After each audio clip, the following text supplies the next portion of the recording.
اگر دوست داری از خواص جنسینگ استفاده بکنی ولی به خاطر قیمت بالاش نمیتونی تهیه کنی، من امروز میخوام جایگزینش جنسینگ ایرانی رو بهت معرفی کنم. پس حتما تا آخر ویدیو رو ببین.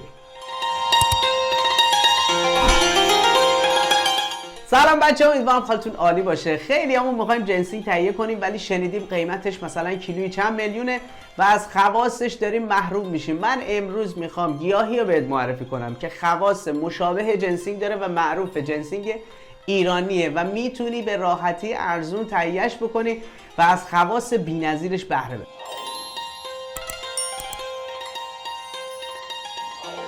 اسم این گیاه شقاقله. ببینید، شقاقل ریشه یک گیاهیه که خواص مشابه جنسینگ داره. شمالیام یه مربا باش درست میکنن، مربای شقاقل که بسیار خوشمزه است.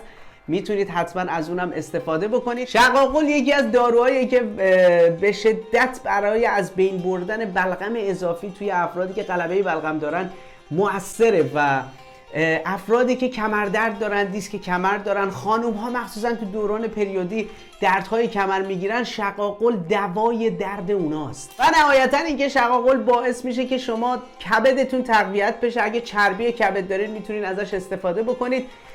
آقایونی که ضعف اسپرم هم دارن میتونن از شقاقل برای تقویت اسپرمشون استفاده بکنن. روش مصرفش هم بسیار ساده است. شما میتونید شقاقل رو پودر بکنید، برید عطاری این کپسولای خالی بگیرید، شقاقل پودر بکنید، این کپسولا رو پر بکنید و روزی یه دونه ازش بخورید و از خواص بی‌نظیرش بی بهره نمونید. امیدوارم این ویدیو برات مفید بوده باشه. حتما با لایک پست به ما انرژی بده تا ما هم انگیزه بگیریم پست‌های جذابتری برای شما تولید بکنیم.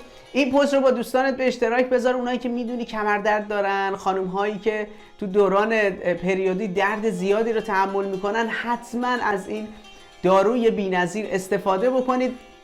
و اگر سوالی دارید میتونید زیر همین پست کامنت بذارید و اگر هنوز از مشاوره های پیج ما استفاده نکردید، چقدر توبق زدم، به شماره واتساپی که تو کپشن همین پست براتون میذارم پیام بدین. تو اولین فرصت تک تک پیام های شما رو خودم پاسخ میدم. خیلی زود با یک ویدیو جذاب دیگه